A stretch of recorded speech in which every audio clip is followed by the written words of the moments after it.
for free emotional support, educational resources, patient navigation, financial counseling, and more. 617-797-3391. CancerSupportMass.org. CancerSupportMass.org. Hi, folks. This is Susan and Mike from the Armstrong Advisory Group, and we have a brand new guide this month, Understanding Changes to RMD Rules.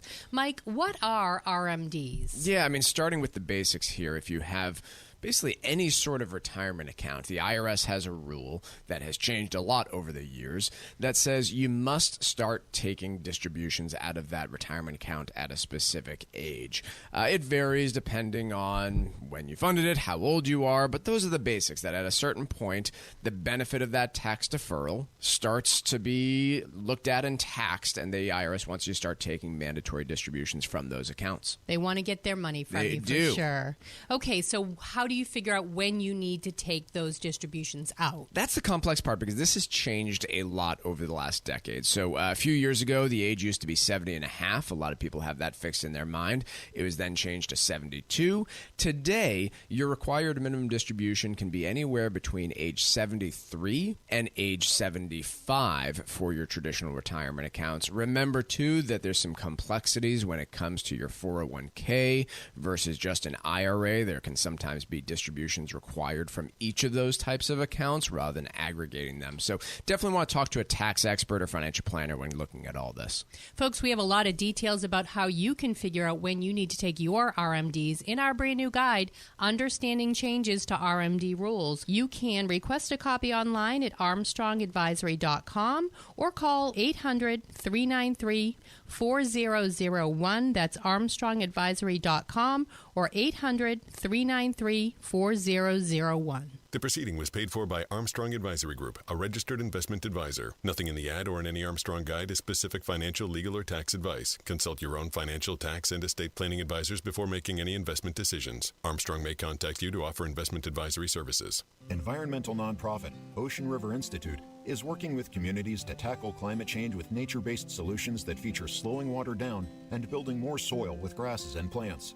Research indicates that people acting in their own neighborhoods can build an inch of soil in a year and slow sea level rise down by as much as 25%. Please visit oceanriver.org for more information on opportunities to make a difference and go the distance for savvy stewardship of a greener and bluer planet Earth. Winter is coming, and before you know it, the sun will set at 4 p.m. and the frosty chill will be back in the air.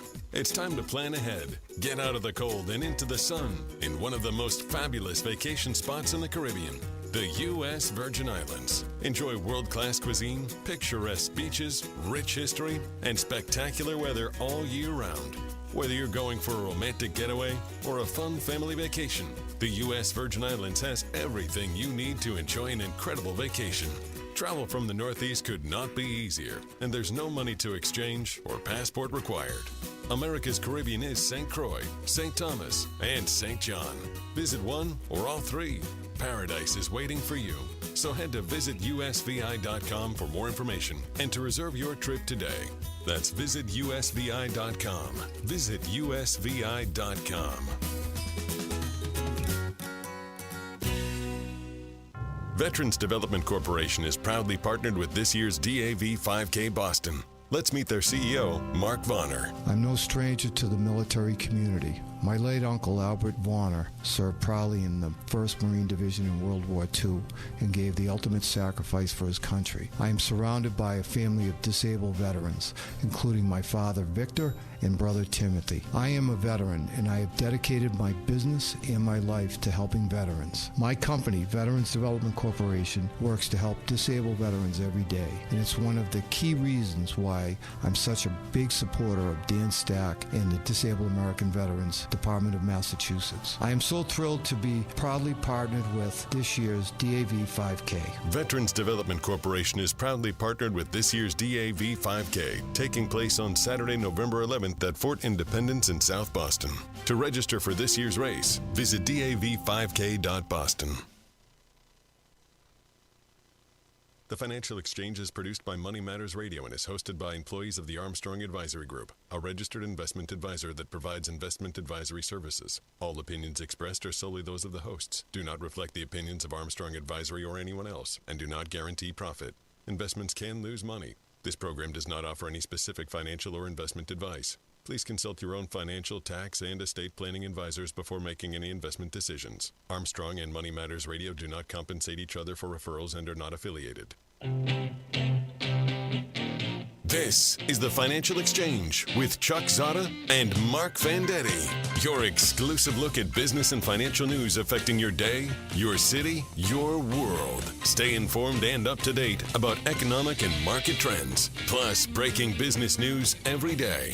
The Financial Exchange is a proud partner of the Disabled American Veterans Department of Massachusetts. Help us support our great American heroes by taking part in this year's DAV 5K.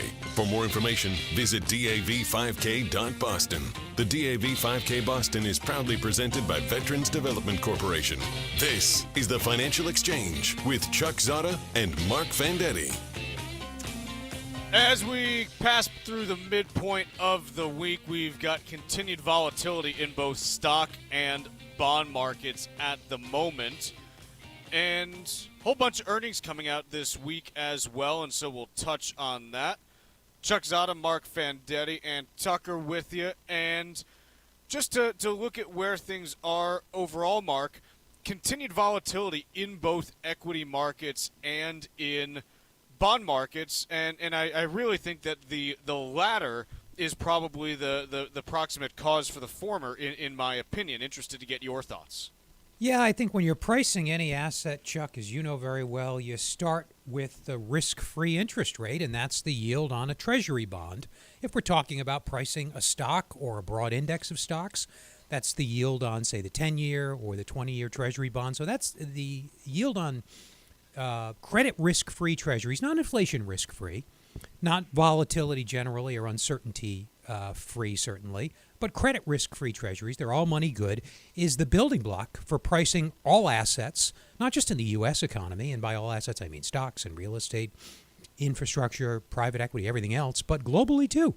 So tremors that start with their epicenter, to stretch the metaphor a little bit, in the treasury market invariably reach out into other asset classes. Mark, when we talk about where Treasury rates are right now, just looking at the current Treasury yield curve, 3-month U.S. Treasury, 5.48%, 1-year U.S. Treasury, 5.46%, 10-year U.S. Treasury, 4.91%, 20-year, 5.25%, 30-year, 5.05%. So it's a pretty flat curve at this point, certainly still inverted, but flattened out from where it was earlier this year. When we talk about directionally, I know no one can predict interest rate movements, on a day-to-day or month-to-month or even, year-to-year can be challenging. But directionally, the question that I have on this is, it would seem to me that there is value in directionally understanding, hey, what kind of growth overall is there in the U.S., and is it accelerating or decelerating? Is that a fair statement? Yeah, I think it is. And one way we looked at interest rates here, and you know very well because you and I have been going back and forth on this for the past several days, is one way I've been thinking about it anyway. You can tell me whether you think this is nuts. Is say the yield on the 10-year reasonable given the economic backdrop? Given that real GDP is growing, it's somewhere above its potential or trend rate. Call its potential a little under 2. It appears to be growing somewhere in the 3 to 4 range. We won't know till we get the final data, obviously. So there's that part of the backdrop. There's the inflation part of the backdrop. Underlying or core inflation, I'm not talking about headline, but the trend in inflation is somewhere between 3 and 4, maybe at roughly the midpoint of that. We don't know exactly, and we won't for a while. And finally, unemployment is below 4%. So keeping an eye on that trinity, that holy trinity, if you like, of economic indicators, a 10-year yield, as you know, because I've been beating this drum for the last few days, 10-year yield of somewhere in the range of 4.5 to 6 or so is not a historical anomaly. When we look at this balance and kind of the piece there, when you're adding GDP growth and inflation, what you end up with is nominal GDP including inflation, and I think the directionality of that is important, and I think it's instructive in terms of how this all tends to move, just because I think that one of the biggest mistakes that investors made this year was not understanding that GDP was, once we got past Q4 of last year, actually on an upswing. And that led to, in the short term, some real positive movement in equity markets, particularly through late July, early August. And then the second piece of that is that bond markets finally caught up to it and said, hey, if the growth is this good, yeah, maybe interest rates, in the threes for long-term bonds aren't necessarily appropriate. And so you've seen the long end of the curve sell off, over the last couple months in particular. Could we? But, Chuck, at the same time, and we knew that early in the first quarter, or by the end of the first quarter at the very latest, that growth was stronger than had been expected only a few months before. Yet the yield on the 10-year, as you know, from the end of the first quarter over the next, say, several months, dropped by a full percentage point. So I'm not disagreeing with you, and you never really know, as you've said, but the timing doesn't quite line up there. Well, you and I were saying the whole time that something didn't look right because equities were saying, yes, we've got roaring growth ready to go, and the bond market was saying there's a recession coming in June. And we said something has to give here, and ultimately it ended up being bonds that were wrong in this case. So the interesting question to ask, because again, there's this thought and this line that you hear an awful lot that you have to believe the bond market because the bond market's right. And for the last 2 years, the bond market's been completely wrong. At the beginning of last year, the 10-year Treasury, and not even the 10-year, you look at anything, Fed funds projections, the 10-year Treasury, everything out there was saying, yeah, we're going to see some modest increases in interest rates, and that's it. And the bond market was completely wrong. This year, same thing. Hey, there's a recession coming by June. The Fed's going to have to start cutting interest rates, July and August. Completely wrong again. So the interesting exercise here, and I'm not saying this is a way to definitively say anything, but now you've got the bond market finally saying, hey, growth is here. We need to have higher rates. And equities are saying, we're not sure if we're going to be able to stomach higher rates. I don't know. Do we know that's why yields have gone up? Is it that markets have finally realized that this deluge of supply is not going to abate, i.e. deficits will continue to grow, particularly if the economy slows? They could explode. Could it be a supply-demand, a recognition of an increasing imbalance between supply and demand? It's partly a growth, and that's partly a result of the growth story, I guess, if you think the deficits could be driving growth. Some do, some don't. But could it be that as well? It certainly could be. We talked, Mike and I talked, I think it was on maybe Monday of this week, that there are ultimately like 6 or 7 different things out there that can be feeding into what we're seeing right now. Sure. But ultimately, when we talk about, this is my view at least, I'd be interested to get yours. My view is that when we talk about where yields can go, it's ultimately going to be driven by Fed policy first and foremost, because they're the 800-pound gorilla that just sucks everything in, and you have to build around them. And even if we talk about things like expanding deficits and things like that, ultimately, as we've seen in other parts of the world, if necessary, the Fed could always say, look, we're going to involve some kind of yield curve control and cap yields. We've even seen it from the Fed back in the late 1940s after World War II. The Fed employed, a pretty strict yield curve control mechanism where they effectively said, look, if bond yields get above this, we're going to start buying those bonds. And they did it for about 5 years. Inflation ran very high by the end of it. I think by the end in May of 1951, at an annualized rate for the reports we were seeing, it was running north of 20%. But it was something where we've seen those types of things before, and I'm not saying they're good, but ultimately the Fed can determine where rates need to be based on its actions. So yeah, I wouldn't. And normally, and we tried something like that more recently, Operation Twist, about 10, 12 years ago, and the Japanese central bank has been capping their long-term Treasury bond equivalent for like decades. They recently stopped, like in the past couple of years. So, but those were generally to support growth. They cap long-term rates to keep mortgage rates down and to facilitate growth. If we enter a slowdown or worse, God forbid, you could see the Fed try something like that again, I guess. You could. I don't necessarily know, but this is the world that we're in right now, where you do have these higher rates, and there are a few different things that are feeding into them, and any one of them is probably not the full story. It's probably a few different pieces that end up making everything move the way. Some are more benign than does. others. If this is a growth story, that's a benign. This is a good problem to have. Rising rates because growth is strong. I don't buy that myself. I think it's a recognition of the flood of supply and shrinking sources of demand. That's the less benign explanation for this. It's probably somewhere in between. I guess the one question that I have on that is, and this is something that you and I talked about in the spring as well, where we talked about how after the with the the debt ceiling, after that, one of the things that would need to happen would be that the Treasury would need to restock its Treasury General account, the TGA, effectively the bank account for the U.S. government. And we were talking about it, and you made the point to me, well, everyone knows this, so why does it matter? Why is it not already priced in? And I guess... Yeah, I was wrong. It wasn't priced in. Well, maybe it was, maybe it wasn't. Again, it's hard to separate out. You can't look at the 1% rise in the 10-year yield over that time span and say, well, 2/3 of it is because of this and 1/3 is... Like, you don't know how much is made up of all these different pieces that are working together. Right. I guess that's where I end up landing. Yeah, researchers will try over the next several years to decompose it, but those estimates are always subject to uncertainty and disagreement. Let's take a quick break here. When we come back, a couple big tech companies reporting earnings after the bell yesterday. We'll talk about Google and Microsoft when we return.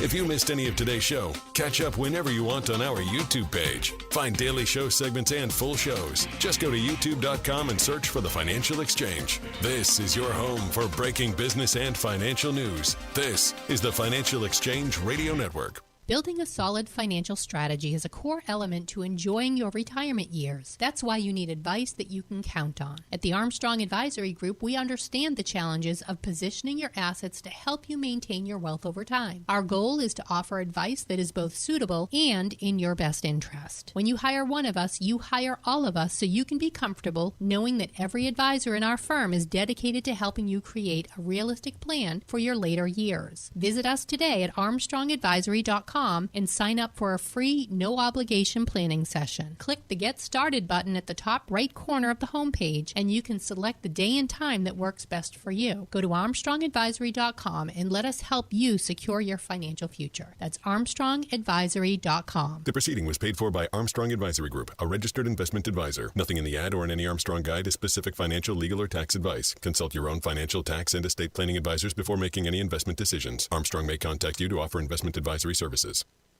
Spouses generally serve as the beneficiary to your IRA or life insurance policy, but naming your estate the beneficiary has quite a few benefits. Your goal is to protect your assets from probate and the nursing home, and by naming your estate as a beneficiary, you can avoid the probate process, lessen the chance of creating any income tax issues on your RMDs, and enjoy enhanced estate tax reduction. Call Cushing & Dolan right now at 866-848-5699 and ask for their brand new guide called Why Name Your Estate an IRA Beneficiary. Learn about these benefits and others and provide peace of mind for you and your family during your retirement years. Call 866-848-5699. Or you can request the guide online by visiting our website at LegalExchangeShow.com. That's LegalExchangeShow.com. The proceeding was paid for and the views expressed are solely those of Cushing & Dolan. Cushing & Dolan and or Armstrong Advisory may contact you offering legal or investment services. Cushing & Dolan and Armstrong Advisory do not endorse each other and are not affiliated. Veterans Development Corporation is proudly partnered with this year's DAV 5K Boston. Let's meet their CEO, Mark Vonner. I'm no stranger to the military community. My late uncle, Albert Warner, served proudly in the 1st Marine Division in World War II and gave the ultimate sacrifice for his country. I am surrounded by a family of disabled veterans, including my father, Victor, and brother, Timothy. I am a veteran, and I have dedicated my business and my life to helping veterans. My company, Veterans Development Corporation, works to help disabled veterans every day, and it's one of the key reasons why I'm such a big supporter of Dan Stack and the Disabled American Veterans Department of Massachusetts. I am so thrilled to be proudly partnered with this year's DAV 5K. Veterans Development Corporation is proudly partnered with this year's DAV 5K, taking place on Saturday, November 11th 7th at Fort Independence in South Boston. To register for this year's race, visit dav5k.boston. The vibe like no other is back. The United States Virgin Islands, one of the top-rated destinations in the Caribbean, is making it nearly impossible for you to turn down booking a trip to St. Croix. For a minimum 5-night stay at participating resorts, you'll receive a $250 air credit per person over the age of 16. That could be up to $1,000 savings for a family of 4. Act now, because travel must be completed by December 31st of this year. Go to visitusvi.com and use the code VIBE2023 when reserving your spot. St. Croix is known for its incredible history, world-class dining, gorgeous beaches, casinos, and golf. Winter is coming to New England, so visit usvi.com and head to America's Caribbean paradise. Enjoy the island of St. Croix and all it has to offer. Go to visitusvi.com and use code VIBE2023. Plan your dream vacation right now. That's visitusvi.com and use code VIBE2023. The latest news on inflation and how the markets are reacting every morning, right here on the Financial Exchange Radio Network.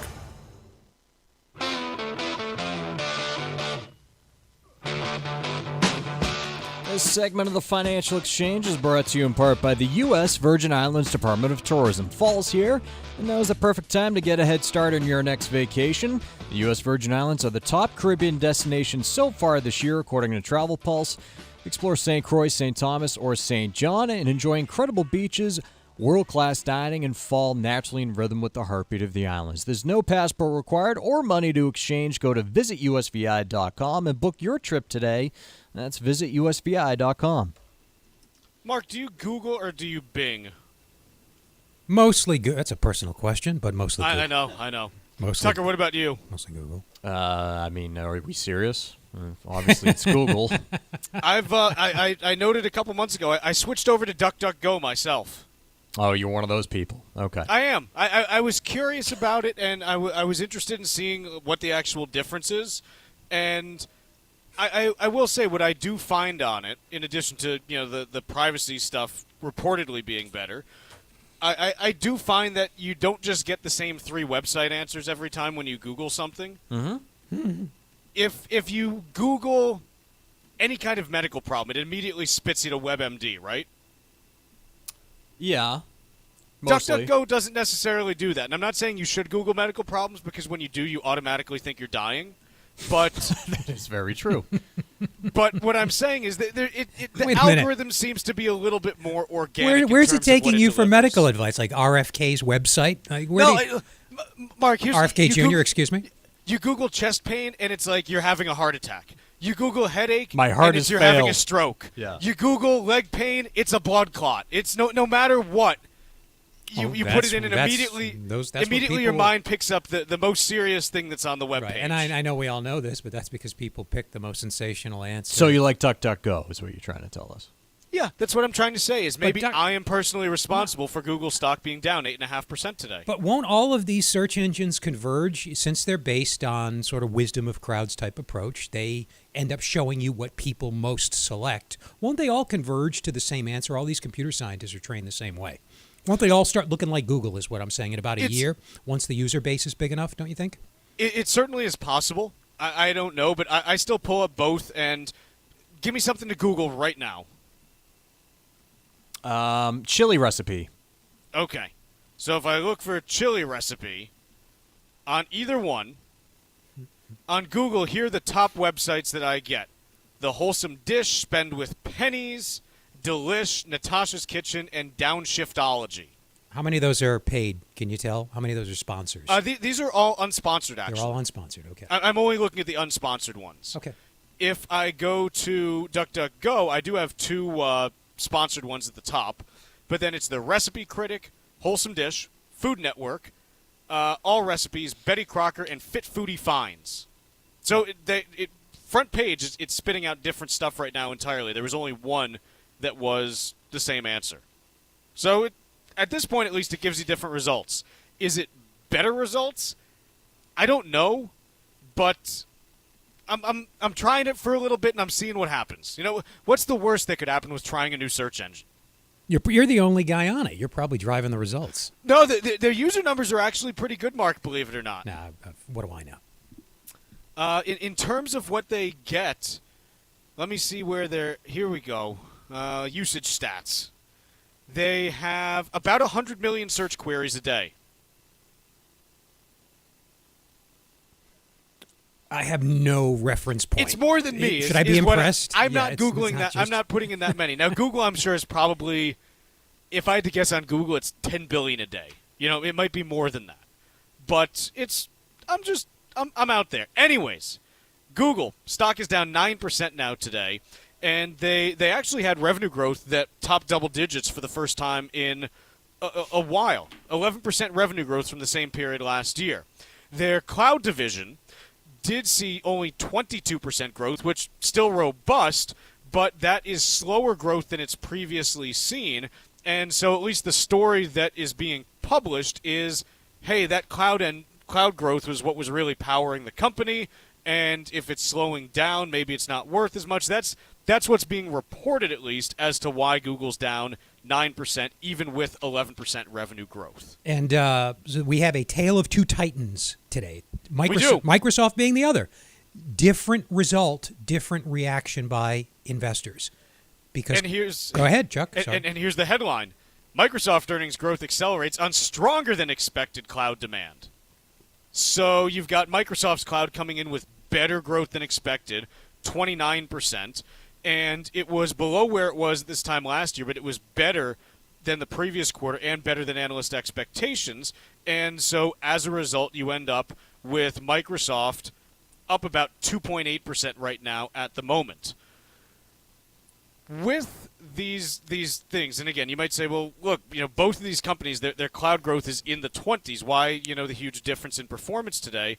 And I think Mark nails it in two respects. First, it's analyst expectations.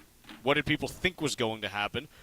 And the other is the trajectory of that growth. Microsoft's is now starting to show signs of potentially re-accelerating as opposed to the slowdown from the last couple quarters, whereas Google's is showing signs that acceleration may be rolling over and slowing down further. So it's expectations plus acceleration, deceleration, I think is the marginal driver on both of these stories today, at least. And it's in the case of Microsoft, and this is not my area of expertise, but I know enough to say that cloud computing is an important driver and big on analysts' minds as a source of future growth, big engine of future growth. That's where they expect to see the pop coming. They didn't get it with Google. Stock's being punished mildly, not really, so not up, whereas Microsoft is being rewarded. It's, I guess, a cautionary tale. I mean, if you knew in advance earnings were going to be up about equally in percentage terms relative to expectations for both companies, could you have predicted how the stocks were going to react? And it's important to, on a fundamental level, understand what comprises earnings relative to, like you said, Chuck, what analysts were expecting. And just in case anyone out there thinks, I'm smarter, I would have done this. Over the last 12 months, Microsoft stock's up 36.08%. I'm sorry, 35.08. Google's up 36.08. There's been no meaningful difference over that 12-month period. Let's take a quick break. When we return, we're going to be joined by Todd Lutsky, and we've got Wall Street Watch.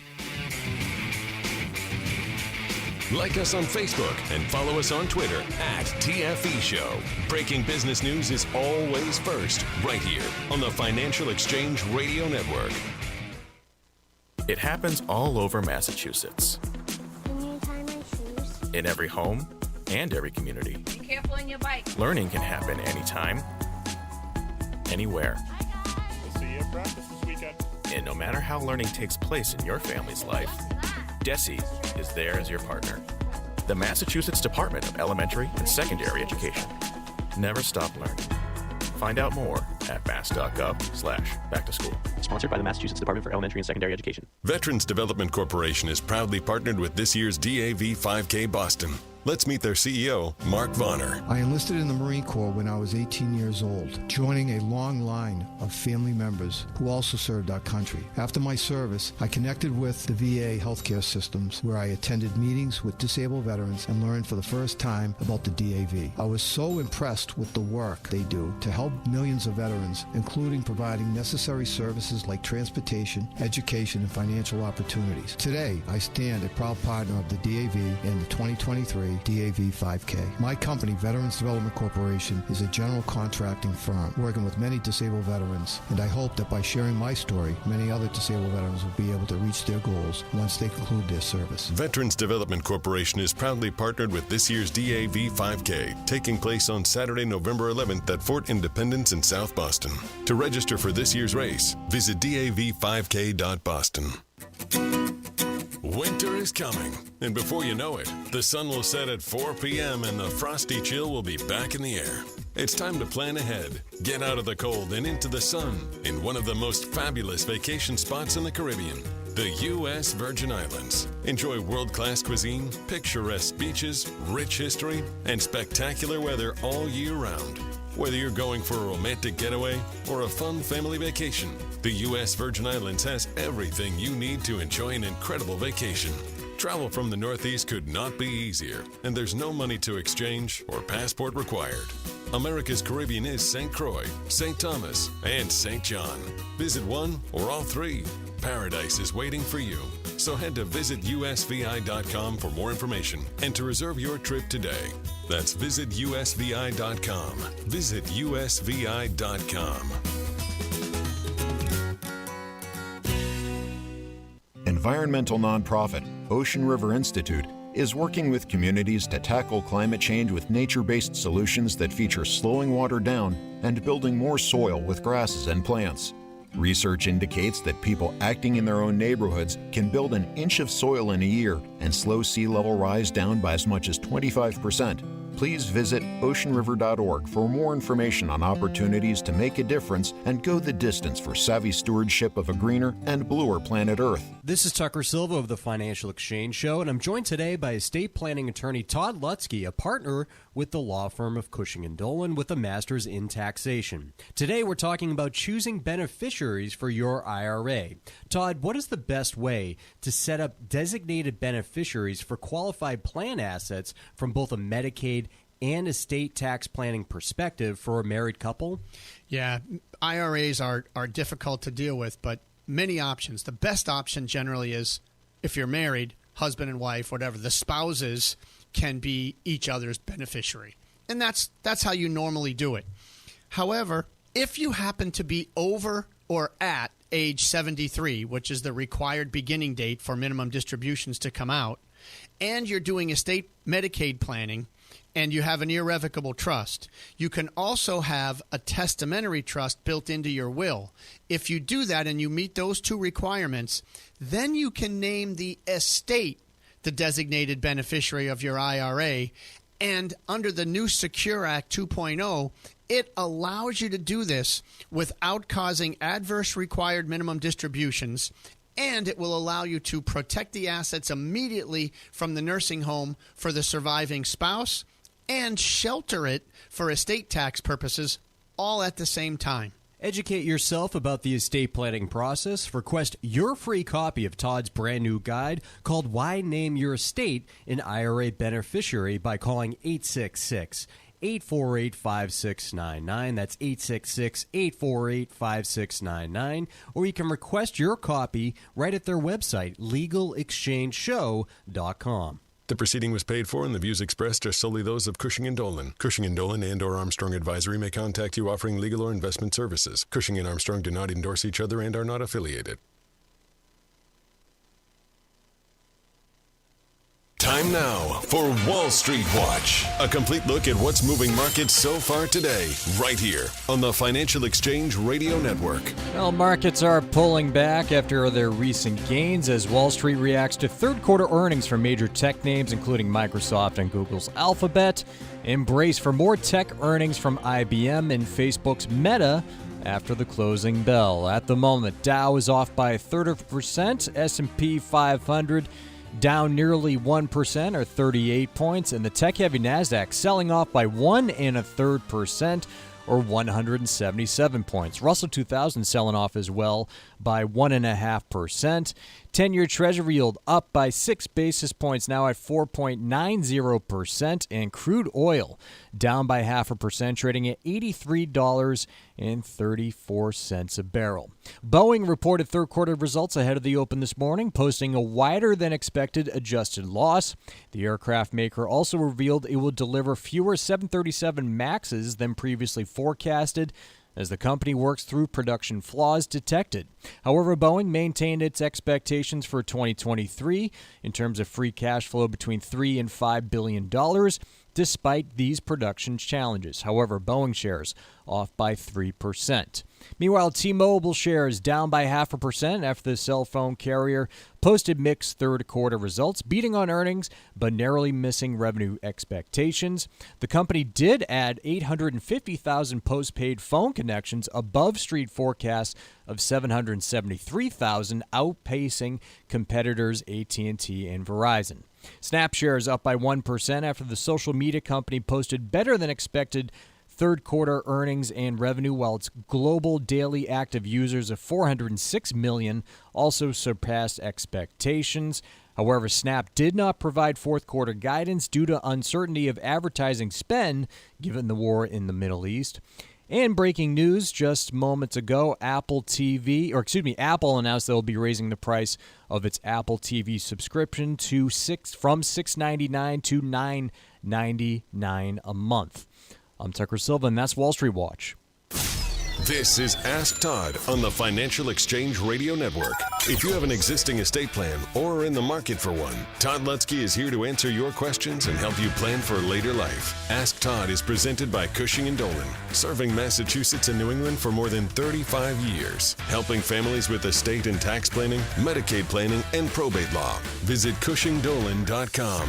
Now, here's Todd Lutsky. And as promised, we're joined now by Mr. Todd Lutsky from the law firm of Cushing & Dolan. The reason why we call this segment Ask Todd is because it's your chance to interact with a real live estate planning attorney, Todd Lutsky, and ask him your questions about your estate plan. The studio line here is 888-205-2263, so get calling if you have a question that you'd like to ask Todd about your estate plan, or maybe you have a lack of an estate plan and you want a little bit of clarity on, hey, where do I get started? That studio number, again, is 888-205-2263 for your opportunity to speak with Todd Lutsky right now. Again, it's 888-205-2263. Mr. Lutsky, how are you? I am never better. And you? I was a little spooked this morning, to be honest. Well, it is Halloween. It's that time of year. I come in and I open up my computer and there's a spider just sitting there, right on the screen. Right on the screen. And I finally realized it's okay. He's just a web developer. Well, that's good. It's no problem. Todd, I want to talk a little bit about the state of the estate tax nationwide as well as in the New England region on the state level. What's the landscape look like today as far as estate tax thresholds, how long they're going to be at those levels? What's it look like? Well, and I think that's a timely question because I don't know if everybody knows it or not yet, but one big change we have is here in Massachusetts. We have passed a new tax law that is taking our exemption that we've had embedded in our head forever since, when I say forever, since 2006, the exemption has remained at $1 million. Now that exemption is bumped up to $2 million for everyone in Massachusetts. So what is that? Is that law at this point? I believe it is, yes. They've signed that. So we have the $2 million exemption, and it's important to note because it's retroactive back to January 1. So, I mean, we've done many estate tax returns this year for folks that have died like in January or February, and that tax return is due 9 months later, right? So we might have already filed a tax return. But if they were worth $1.5 million and we filed and paid taxes, we get to now file an amendment and go back and say, hey, we don't have to file at all because this person was under $2 million, and it's retroactive back to January 1. So everybody who died that's under $2 million so far this year doesn't need to file a Massachusetts estate tax return. Now, having said that, I also want people to realize that this doesn't mean we don't plan. In fact, now that it's great that we have a higher exemption, when you think about it, it actually costs more to not plan. You are worse off by not planning than you were before. Because before we could only shelter $1 million. Now we can shelter $2 million. So the cost of not planning, as you might imagine, just went up, right? So if you're worth $4 million, you better plan, because the cost of not planning is double what it would have been had you not planned when it was only $1 million exemption. So huge. What about the federal level? Where do things stand on that at this point? At the federal level, we are at $12,920,000. And in 2026, January 1, unchanged for now, it's going to fall back to $5,490,000 indexed for inflation, whatever that means. It's going to probably, in my guesstimate, bump it up to maybe $6.5 million, somewhere between $6.5 and maybe $7 million. And again, I'm anticipating that happening because in order for it to not happen, the government would have to act, and that's not likely. But it's going to just expire on its own. And when is that set to happen? January 1, 2026. So okay. December 31st, right? You die in January 2026 or any time, you're going to have it up there. And the last comment on the mass tax is, again, I'm glad it went up to $2 million, but what this also does for people from a planning perspective is says, hey, if I'm under $2 million, maybe now I don't have to worry about both estate taxes or state death taxes. I can focus my attention on planning for my family and protecting from a nursing home, making my trust that much more flexible because I don't have to worry about estate taxes if I'm under $2 million, but I still need to plan. Talking with Todd Lutsky from the law firm of Cushing & Dolan, this is your chance to ask him your questions about your estate plan. The studio number here is 888-205-2263. We're going to take a quick break, but when we return, it's right to your questions with Todd. So, again, get calling. That number is 888-205-2263. Ask Todd with Todd Lutsky every Wednesday at 10:30, only here on the Financial Exchange Radio Network. The vibe like no other is back. The United States Virgin Islands, one of the top-rated destinations in the Caribbean, is making it nearly impossible for you to turn down booking a trip to St. Croix. For a minimum 5-night stay at participating resorts, you'll receive a $250 air credit per person over the age of 16. That could be up to $1,000 savings for a family of 4. Act now, because travel must be completed by December 31st of this year. Go to visitusvi.com and use the code VIBE2023 when reserving your spot. St. Croix is known for its incredible history, world-class dining, gorgeous beaches, casinos, and golf. Winter is coming to New England, so visit usvi.com and head to America's Caribbean paradise. Enjoy the island of St. Croix and all it has to offer. Go to visitusvi.com and use code VIBE2023. Plan your dream vacation right now. That's visitusvi.com and use code VIBE2023. For 40 years, Cancer Support Community has been a relentless ally for anyone impacted by cancer, with free services provided online and in person, with their newest location in Massachusetts. Connect with Cancer Support Community Massachusetts for free emotional support, educational resources, patient navigation, financial counseling, and more. 617-797-3391. CancerSupportMass.org. CancerSupportMass.org. Spouses generally serve as the beneficiary to your IRA or life insurance policy, but naming your estate the beneficiary has quite a few benefits. Your goal is to protect your assets from probate and the nursing home, and by naming your estate as a beneficiary, you can avoid the probate process, lessen the chance of creating any income tax issues on your RMDs, and enjoy enhanced estate tax reduction. Call Cushing & Dolan right now at 866-848-5699 and ask for their brand new guide called Why Name Your Estate an IRA Beneficiary. Learn about these benefits and others and provide peace of mind for you and your family during your retirement years. Call 866-848-5699. Or you can request the guide online by visiting our website at LegalExchangeShow.com. That's LegalExchangeShow.com. The proceeding was paid for and the views expressed are solely those of Cushing & Dolan. Cushing & Dolan and or Armstrong Advisory may contact you offering legal or investment services. Cushing & Dolan and Armstrong Advisory do not endorse each other and are not affiliated. At Consumer Cellular, you get the same exact coverage as the largest carriers, but for up to half the cost. Same thing, up to half the cost. Up to half the cost for the same thing. 50% the money for 100% the same thing. I hope I'm making myself clear. Consumer Cellular. When freedom calls, we're here to answer. Call us at 1-888-FREEDOM. Half the cost savings based on cost of consumer cellular single-line 5GB data plan with unlimited talk and text compared to lowest cost single-line postpaid unlimited talk, text, and data plan offered by T-Mobile and Verizon May 2023. Veterans Development Corporation is proudly partnered with this year's DAV 5K Boston.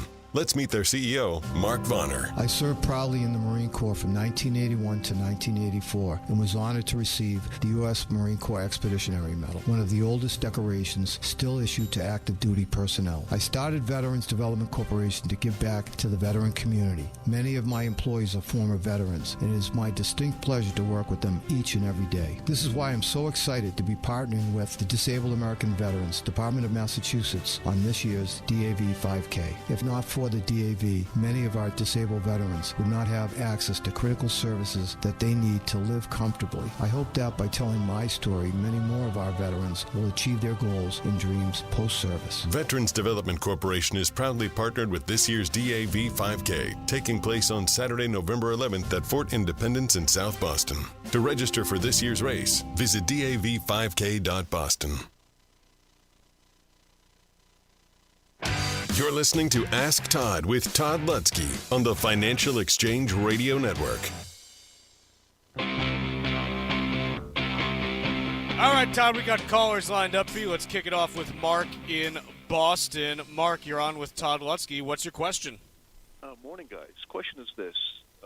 If a couple is lacking an updated will and their lawyer has closed his practice and the couple doesn't want to be without a goodwill, is there any reason for them not to just start their estate planning process by going online and creating an online will?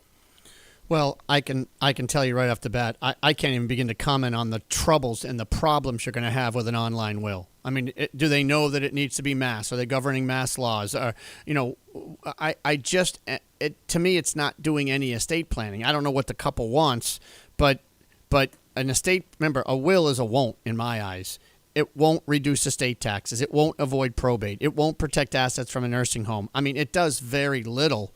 So I think they need more than a will, and that's why these online services, I mean, they're out there, and I get it, but I just don't know how good they are or how effective they're going to be because they're not able to provide the counsel that the lawyer provides, all the different things that couldn't go wrong, all the different things that they might not be thinking about. That's what the lawyer is there to counsel them on and discuss as we go through the estate planning process. So, sure, can they go online? Yeah. Should they? Probably not. Now, if their attorney has retired, well, then what I would say is that, they either the will they have is still good if they can get a copy or if they have the original. But they probably should just go find another lawyer, not just to update their documents, which it sounds like they might need to do, which is more than what they have, not knowing anything about their assets, but more so than that, so that they have a firm behind them, right? I can't tell you how many people have been at this, almost 29 years, and I've seen families through the whole process. We do the planning, then they come in, one dies, or one goes to a nursing home, and there's a family crisis. And we're there to take them through the documents. So getting a firm behind them is also another reason to go and perhaps update their estate plan. So, folks, can't tell you enough about planning and getting your estate plan in order. And when you're doing that, you need to talk about all your assets, which I didn't know in Mark's situation what the assets are. But most people today have IRAs as part of their plan. And if you have an IRA, you really need to know how it fits into your estate plan. And they're tough because they have income tax and estate tax components. Do I name my spouse as a beneficiary? Do I name my kids? Do I name my family trust? Can I name my estate as the beneficiary?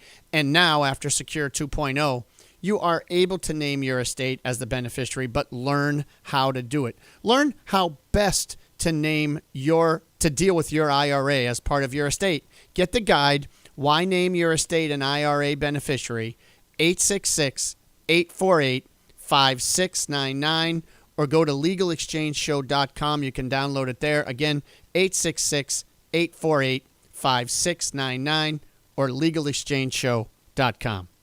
Let's go to Dan in Florida. Dan, what's your question for Todd Lutsky? Well, Todd, my wife was divorcing me, but she just passed away. Okay. Am I entitled to any of the marital what's left? She had a house and several bank accounts. Did you say you were divorced? No. Oh. Getting divorced. So you were getting divorced, but she died before the divorce was final. Right. He never went. I'm having a hard time hearing you. You keep breaking up, so I'm trying to figure out. So you were You were not divorced before she died. Correct. Okay. And she had any assets that were owned jointly with you? I don't think so. I don't think they would go. Yeah, I'm just having a really hard time hearing you. Sorry, your phone is breaking up in and out, but I will try to just address it quickly for you. But I can tell you that you're going to have to really see how far along you are. I had a lot of questions for him. You're going to have to see how far along you are in the divorce. I mean, was there a separation agreement signed? Was there already a property settlement agreement signed? I mean, if these things are already in place, then you may not be benefiting from her estate because you're no longer the spouse. But if you're still technically married and things were owned jointly, arguably you would be able to get those assets by going and taking the asset because you're the joint owner. If you were listed as a beneficiary, let's say on your IRA, again, another big thing, why we put this guide together, right? You could be the listed beneficiary on her IRA. And if you are, then technically you could still be the beneficiary. But you're going to have to check with your divorce lawyer on this one to make sure for sure how things are going to play out. But that is a really interesting situation when you're going through a divorce, not yet divorced, and pass away. So I hope that helps a little, and sorry we couldn't hear you better. Todd, I've got one more lined up for you. Let's go to Tom in Chelmsford. Tom, you are on with Todd Lutsky. Hi. I have a house in Massachusetts that I'm going to, let's say I move to another state, and I keep the house in Massachusetts and put it in an LLC, and then keep it that way. And a few years down the road, I decide to move from the state I went to back to Massachusetts to make that my primary residence again. Can I take it out of the LLC and then get the benefits of a primary residence where after 2 years you can sell it and save on the capital gains? So I think the answer is yes. So I suspect that one other follow-up question would be, while it's in the LLC, are you going to be renting it, or you're really just parking it there for the estate tax savings in Massachusetts? Yeah, I'm just going to park it there if I move to another state and become a primary resident of the other state. Okay. And I won't be... you're not going to be renting it. So if you're not renting it, then that's fine. So here's the difference, right? So if it's just sitting in that LLC, then your carryover, your basis in the property is exactly what your basis was when you bought it, right? So it just carries over into the LLC. If you die a non-resident, then that property is not considered taxable in Massachusetts. So we've sheltered mass tax. If you later come back, and remember, as soon as you put a home, which might have been your primary residence initially, into an LLC, you immediately lose the capital gains tax exclusion because now it's commercial property.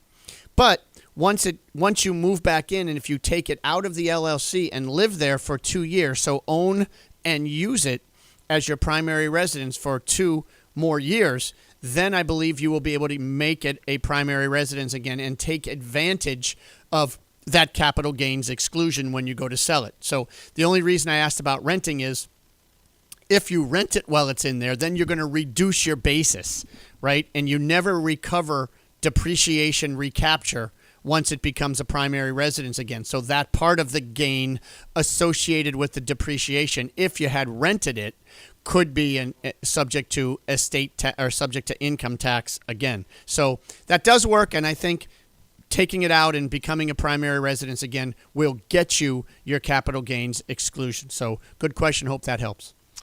Mr. Lutsky, thank you so much for joining us today. Always a pleasure. The views expressed in this segment are solely those of Cushing & Dolan. Armstrong Advisory does not provide any legal or tax advice. Please consult with your legal or tax advisor on such matters. Cushing & Armstrong do not endorse each other and are not affiliated. This has been Ask Todd on the Financial Exchange Radio Network. Ask Todd with Todd Lutsky has been presented by Cushing & Dolan, serving Massachusetts and New England for more than 30 years, helping families with estate and tax planning, Medicaid planning, and probate law. Call 800-393-4001 or visit CushingDolan.com. Spouses generally serve as the beneficiary to your IRA or life insurance policy, but naming your estate the beneficiary has quite a few benefits. Your goal is to protect your assets from probate and the nursing home. And by naming your estate as a beneficiary, you can avoid the probate process, lessen the chance of creating any income tax issues on your RMDs, and enjoy enhanced estate tax reduction. Call Cushing & Dolan right now at 866-848-5699 and ask for their brand new guide called Why Name Your Estate an IRA Beneficiary. Learn about these benefits and others and provide peace of mind for you and your family during your retirement years. That number again is 866-848-5699. Or you can request the guide online by visiting our website at LegalExchangeShow.com. That's LegalExchangeShow.com. Still a lot to come in Hour 2 of the Financial Exchange, including a little bit of discussion about where the Federal Reserve goes from here. We'll also get Jamie Dimon's view on the Fed, the CEO of J.P. Morgan Chase, chiming in with some thoughts. We'll talk a little bit about what is going on in 401k accounts for individuals, and then also China announcing some changes that on the surface appear to be pretty significant as far as trying to stimulate its economy. We'll talk about whether or not there is any meat on that bone in terms of what they're doing there. Quick break first, but Hour 2 of the Financial Exchange is coming up in just a little bit.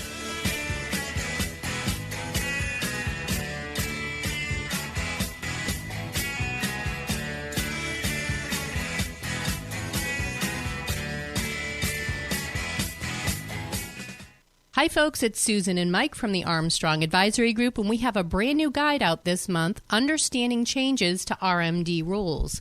Mike, the rules for RMDs are different when it comes to inherited IRAs. How are they different from your own RMD? Yeah, so your own required minimum distribution generally starts in your 70s with a few very limited exceptions on your traditional retirement accounts.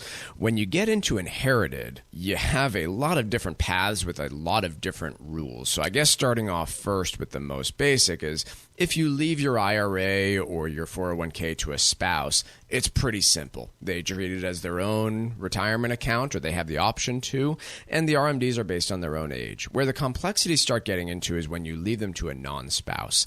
Here, there is an entirely new set of rules that was just changed in the last few years. It applies both to traditional and Roth retirement accounts, and the rules are actually so new that the IRS has not yet issued permanent guidance on how this is all going to work. But the general theory here is that you're going to need to empty out that retirement account within 10 years with a few limited exceptions. Where the IRS is still issuing some new guidance is around how much you'll need to take out every year during that 10-year window, and so we'll see where that goes over the next few years. There are certainly more complexities when it comes to an inherited IRA. You can get the details by requesting our guide, Understanding Changes to RMD Rules. You can do that at 800-393-4001 or request a copy online at armstrongadvisory.com, 800-393-4001 or armstrongadvisory.com. The proceeding was paid for by Armstrong Advisory Group, a registered investment advisor. Nothing in the ad or in any Armstrong guide is specific financial, legal, or tax advice. Consult your own financial, tax, and estate planning advisors before making any investment decisions. Armstrong may contact you to offer investment advisory services. Veterans Development Corporation is proudly partnered with this year's DAV 5K Boston.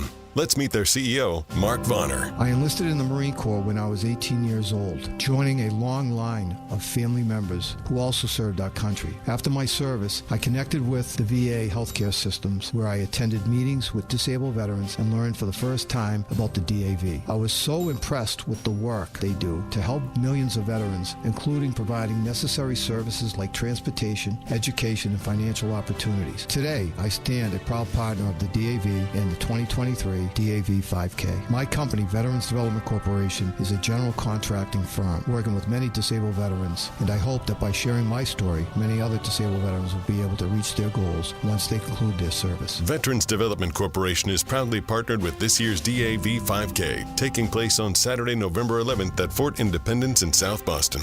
To register for this year's race, visit dav5k.boston. This is the Money Matters Radio Network, WBNW 1120 AM and W275CM FM, Concord, Boston. The Money Matters Radio Network. The vibe like no other is back.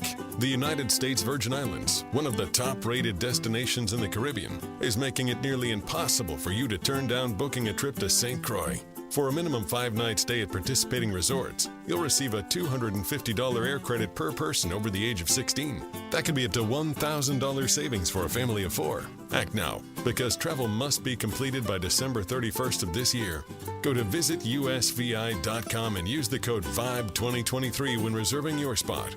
St. Croix is known for its incredible history, world-class dining, gorgeous beaches, casinos, and golf. Winter is coming to New England, so visit usvi.com and head to America's Caribbean paradise. Enjoy the island of St. Croix and all it has to offer. Go to visitusvi.com and use code VIBE2023. Plan your dream vacation right now. That's visitusvi.com and use code VIBE2023. Finding great candidates to hire can be like, well, trying to find a needle in a haystack, but not with ZipRecruiter. Its powerful technology actively finds and invites qualified candidates to apply to your job. So while other companies might deliver a lot of hay, ZipRecruiter finds you the needle in the haystack. See why 4 out of 5 employers who post a job on ZipRecruiter get a quality candidate within the first day. Try ZipRecruiter for free at ZipRecruiter.com/free. That's ZipRecruiter.com/free. At Consumer Cellular, you get the same exact coverage as the largest carriers, but for up to half the cost. Same thing, up to half the cost. Up to half the cost for the same thing. 50% the money for 100% the same thing. I hope I'm making myself clear.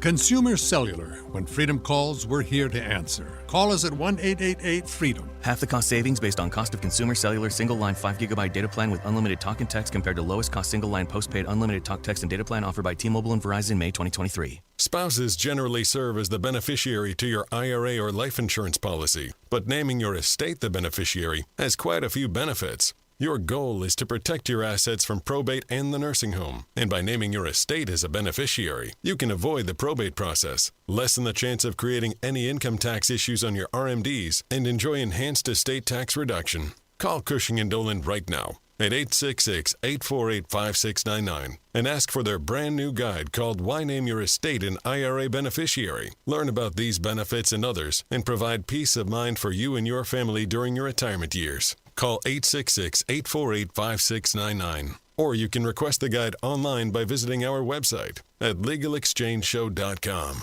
That's LegalExchangeShow.com. The proceeding was paid for and the views expressed are solely those of Cushing & Dolan. Cushing & Dolan and or Armstrong Advisory may contact you offering legal or investment services. Cushing & Dolan and Armstrong Advisory do not endorse each other and are not affiliated. For 40 years, Cancer Support Community has been a relentless ally for anyone impacted by cancer, with free services provided online and in person, with their newest location in Massachusetts. Connect with Cancer Support Community Massachusetts for free emotional support, educational resources, patient navigation, financial counseling, and more. 617-797-3391. CancerSupportMass.org. CancerSupportMass.org. It happens all over Massachusetts. Can you tie my shoes? In every home and every community. Be careful on your bike. Learning can happen anytime, anywhere. We'll see you at practice this weekend. And no matter how learning takes place in your family's life, DESE is there as your partner. The Massachusetts Department of Elementary and Secondary Education. Never stop learning. Find out more at mass.gov/back-to-school. Sponsored by the Massachusetts Department for Elementary and Secondary Education. The federal government has changed the way we deal with required minimum distributions. Hi, this is Mike Armstrong from the Armstrong Advisory Group, and these changes could have a major impact on your finances if you don't calculate your RMDs properly and take the withdrawals at the right time. You may choose to withdraw more than the minimum amount, but you should understand the potential impact if you do. It's also important to factor RMDs into all aspects of your financial strategy so that you have the ability to manage your taxable income now and in the future. Call us today at 800-393-4001 and get a copy of your new free guide called Understanding Changes to RMDs. That number again is 800-393-4001, or you can request it online from our website, armstrongadvisory.com. The proceeding was paid for by Armstrong Advisory Group, a registered investment advisor. Nothing in the ad or in any Armstrong guide is specific financial, legal, or tax advice. Consult your own financial, tax, and estate planning advisors before making any investment decisions. Armstrong may contact you to offer investment advisory services. The Financial Exchange is produced by Money Matters Radio and is hosted by employees of the Armstrong Advisory Group, a registered investment advisor that provides investment advisory services. All opinions expressed are solely those of the hosts, do not reflect the opinions of Armstrong Advisory or anyone else, and do not guarantee profit. Investments can lose money. This program does not offer any specific financial or investment advice. Please consult your own financial, tax, and estate planning advisors before making any investment decisions. Armstrong and Money Matters Radio do not compensate each other for referrals and are not affiliated. This is the Financial Exchange with Chuck Zodda and Mark Vendetti. Your exclusive look at business and financial news affecting your day, your city, your world. Stay informed and up to date about economic and market trends, plus breaking business news every day. The Financial Exchange is a proud partner of the Disabled American Veterans Department of Massachusetts. Help us support our great American heroes by taking part in this year's DAV 5K. For more information, visit DAV5K.Boston. The DAV 5K Boston is proudly presented by Veterans Development Corporation. This is the Financial Exchange with Chuck Zodda and Mark Vendetti. A little bit after 11 a.m. here, and markets are mixed after being down meaningfully earlier in the morning. The Dow Jones Industrial Average is now up 64 points, a little less than 0.25%. The S&P 500 is down 22 points, about 0.5%, but was down as many as 43 at one point. And the NASDAQ struggling the most, down about 1.17% or 153 points.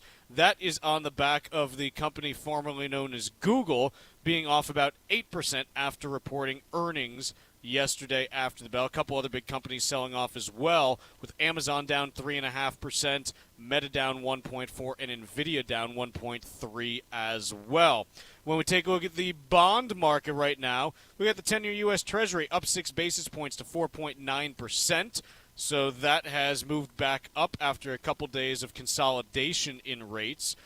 In oil, we've got West Texas Intermediate back down in the low 80s. Big move down over the last few days after the initial spike following the terrorist attacks in Israel several weeks ago. And so you've got oil at $83.17 a barrel on West Texas Intermediate. Gold still holding close to $2,000 per ounce right now at $19.88.10. That's up $2 an ounce. And in big news yesterday, for those who follow it, again, not something that I really paid that much attention to, but Mark, did you see what's going on with Bitcoin?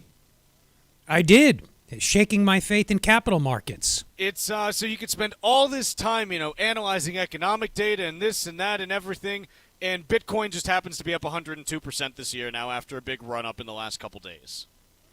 Yeah, one interpretation, this is a little bit of a stretch, but yeah, go for it. Somebody's going to carry this banner, is that this is evidence. It's very weak evidence. This is not analytical. It's gut, and take it for what it's worth as a result. That speculative tendencies fueled by monetary policy that's a little bit too easy have yet to be subdued to the point where monetary policy is restrictive enough to bring inflation back to 2%. That is a big stretch. That's not analytical, but that's one interpretation of this and the frothiness that we continue to see among the big stocks driving the S&P 500. Now, these are big, the so-called Magnificent Seven, very well documented that they've been leading the gains in market cap and the size of the stock market that is this year. And these companies aren't going anywhere. They're blue chip for the most part by any definition, but a lot of their returns have been motivated by animal spirits, if you like, by multiple expansion, people willing to pay more for a dollar's worth of earnings, not necessarily growing earnings. All these things suggest to me that Fed policy may not be as restrictive as some policymakers have convinced themselves it is. Mark, we've been saying it all year. Tucker and I, we've talked about the Taylor Swift Index, the TSI. It's too high. You look at the prices of those tickets. That is evidence that Fed policy is too loose, in my opinion. It may be a symptom of too much demand, and I know you're only half kidding. I'm only half kidding. You're only half kidding. No, maybe a symptom of too much demand. Fed policy is not yet restrictive enough to bring inflation back to 2%. And in case that's not enough evidence for you, we got unemployment below 4%, which is epic by historical standards. It's really an anomaly. Not that it hasn't happened before, it has, but it's only happened during periods pretty much of exceptional growth and some froth. We've got GDP clocking what? Chuck, you talk about this a lot. Real GDP estimates for this quarter and So, yeah, we got real GDP estimates in the 5s. Okay, that's real, like you said at the start of the hour last hour. That's not even adjusting for inflation. That is absurd. That's like more than twice the economy's trend or potential growth. That puts upward pressure on prices, and you still have fast wage growth, fast underlying core inflation. I submit for what it's worth that this is all evidence when you build sort of a mosaic of all these disparate things that Fed policy is not as restrictive as they'd like to think, i.e. we're not going to be able to get inflation back down to their 2% target without some economic pain at some point. Yeah, the final update for the Atlanta Fed's GDP now forecast for Q3 is going to be tomorrow at 10 a.m., and at that point, they'll basically have all of the data they've collected, and then we actually get the first advanced GDP report in a couple of weeks after that. Speaking of U.S. growth, there's a piece in the Bloomberg today. Strongest U.S. economic growth since 2021 puts Fed in a tough spot. And it's probably a nice way of putting it, but I come back to the direction and the acceleration or deceleration in growth is the key thing to get. People love to focus on when is the recession coming, because recessions, it just, like you say that word and everyone's ears perk up. But fundamentally, from an economic standpoint, if economic growth is negative 0.5% or positive 0.5 coming off of 5.4, there's not that much of a difference there, is my opinion. Is that fair to say, Mark? Yeah, it's. You mean it's in the sense that it's sort of a rounding error? Yeah, in the scheme of things. All of this. These are estimates. There is no true. Like, you don't look at it and say, yes, GDP is this. No. So it's a flow, and it's subject to change. Even revisions can even happen years later. Take it with a grain of salt. Can I tell you why I snickered when you read the headline? Yeah. It's not economic growth putting the Fed in a tough spot. It's Fed policy putting economic growth in a tough spot. They've got this headline backwards. Policy is arguably not restrictive enough. I'll grant that it could be in neutral-ish territory, but not restrictive. That's pushing the economy beyond its potential to produce. And that's total. That theory is, now there are lots of them out there. You can refute that if you'd like, if you're listening, or Chuck, whatever. But one way to interpret what we're seeing today, all this frothiness, is that Fed policy is too loose. It's pushing the economy beyond its productive potential. That's why we continue to see upward pressure on prices. I'm almost sure that this is what textbooks will write 20 years from now. Just like at the time in the 1970s, things were cloudy. You had the Fed chairman saying, Fed can't control this inflation. It's out of our hands. People throwing their hands up, sort of wandering around, crises of faith. The profession was falling apart. Macroeconomists were jokes. But eventually they got their act together. We're probably living through a similar period now where what's driving this is going to be obvious in retrospect, and people will wonder how smart people got it wrong. Speaking of someone who's wondering that in real time, Jamie Dimon, the CEO of J.P. Morgan Chase, I'll read this quote to him, or I'll read a few quotes from him because I think they're informative as to what he's thinking. Fiscal spending is more than it's ever been in peacetime, and there's this omnipotent feeling that central banks and governments can manage through all this stuff. I am cautious about what will happen next year. and he said that the central banks got financial forecasting 100% dead wrong about 18 months ago, and that should prompt some humility about the outlook for next year. I don't think that those are statements that are crazy. We've talked about a lot of this. We've talked about how wrong the Fed was last year. We've talked about how the deficits that we're seeing are not anywhere near what you would normally be seeing in peacetime and during good economic conditions. The caveat on all of this, and look, this is what we do, because whenever you're out in public, whether you're a CEO, whether you're the Fed, whether you're us, you say things and you make predictions, and quite honestly, like, you're wrong a lot of the time. Like, that's part of the gig. But I just had to pull up this piece from October 10th of 2022, pretty much a year ago.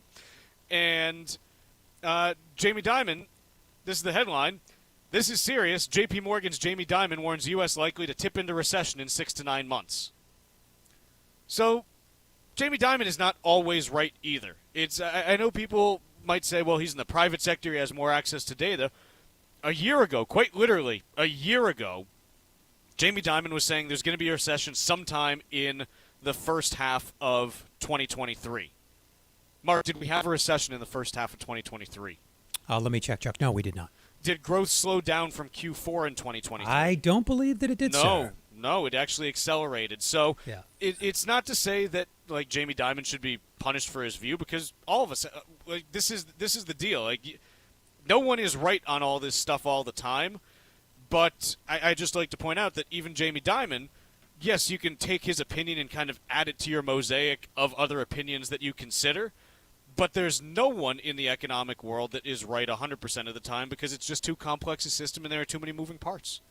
Yeah, I think that about sums it up. If somebody approaches you with an economic forecast, a long-term economic forecast especially, you should probably run the other way. Don't take it seriously. No, they don't know what they're... Look, everybody's entitled to an opinion, I guess, if you want to invoke the First Amendment, so people can continue to blather and drone on about what they think the economy's going to do, us included.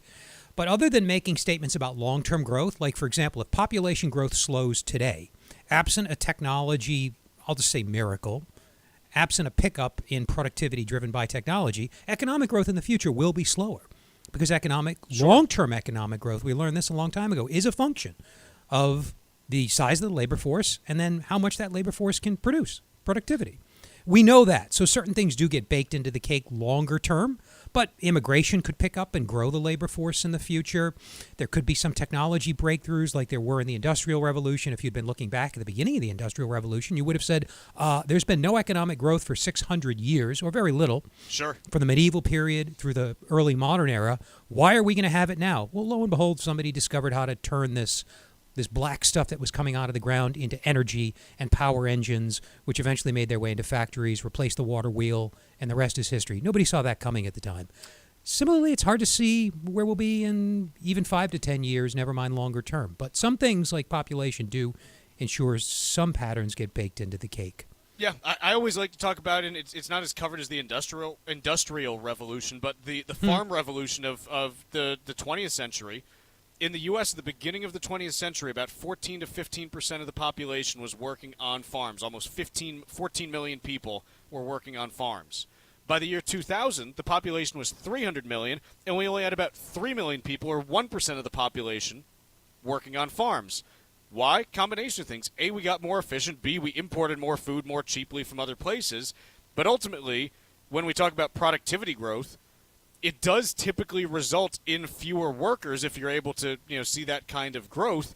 It's not a bad thing. The question that we always ask when we're seeing productivity growth in real time is, okay, from a societal perspective, it's not great to have a whole bunch of people unemployed because they've been economically displaced by new technology. So how do you manage that in real time from a societal perspective? But when you look at the growth of food production despite the lower number of farm workers, it's inherently a good thing for society that it doesn't take as many people or as many inputs to produce food now. Yeah. That is the very nature of wealth creation, is being able to do more with less. It's the only way you get per capita growth. Yeah, growth per person. Let's take a quick break right now. When we come back, we have trivia right after this, and we're also talking 401ks. The Financial Exchange is now available on your Alexa smart speaker. Ask to play the Financial Exchange and catch up on anything you might have missed. This is the Financial Exchange Radio Network. Veterans Development Corporation is proudly partnered with this year's DAV 5K Boston.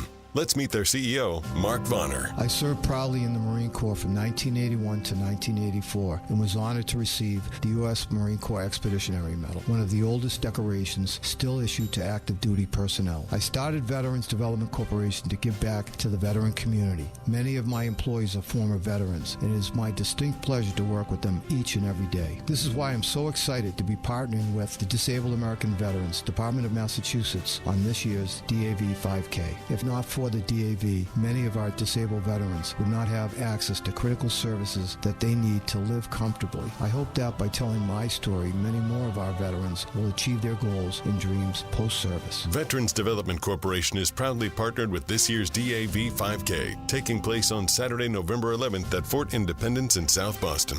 To register for this year's race, visit dav5k.boston. The vibe like no other is back. The United States Virgin Islands, one of the top-rated destinations in the Caribbean, is making it nearly impossible for you to turn down booking a trip to St. Croix. For a minimum 5-night stay at participating resorts, you'll receive a $250 air credit per person over the age of 16. That could be up to $1,000 savings for a family of 4. Act now, because travel must be completed by December 31st of this year. Go to visitusvi.com and use the code VIBE2023 when reserving your spot. St. Croix is known for its incredible history, world-class dining, gorgeous beaches, casinos, and golf. Winter is coming to New England, so visit usvi.com and head to America's Caribbean paradise. Enjoy the island of St. Croix and all it has to offer. Go to visitusvi.com and use code VIBE2023. Plan your dream vacation right now.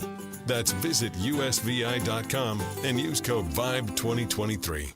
This is Tucker Silva of the Financial Exchange Show, and I'm joined today by estate planning attorney Todd Lutsky, a partner with the law firm of Cushing & Dolan with a master's in taxation. Today we're talking about choosing beneficiaries for your IRA. Todd, what is the best way to set up designated beneficiaries for qualified plan assets from both a Medicaid and estate tax planning perspective for a married couple? Yeah, IRAs are difficult to deal with, but many options. The best option generally is if you're married, husband and wife, whatever, the spouses can be each other's beneficiary. And that's how you normally do it. However, if you happen to be over or at age 73, which is the required beginning date for minimum distributions to come out, and you're doing estate Medicaid planning, and you have an irrevocable trust, you can also have a testamentary trust built into your will. If you do that and you meet those two requirements, then you can name the estate the designated beneficiary of your IRA.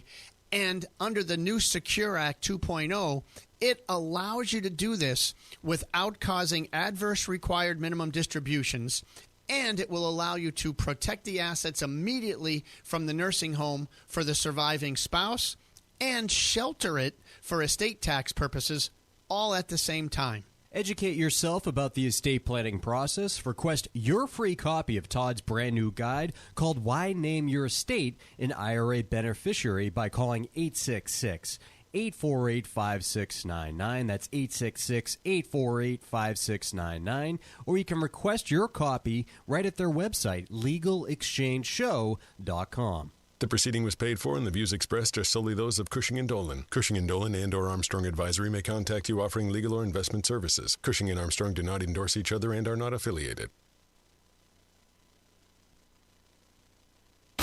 Miss any of the show? You can catch up at your convenience by visiting financialexchangeshow.com and clicking the on-demand icon, where you'll find all of our interviews and full shows. This is your home for the latest business and financial news in New England and around the country. This is the Financial Exchange Radio Network.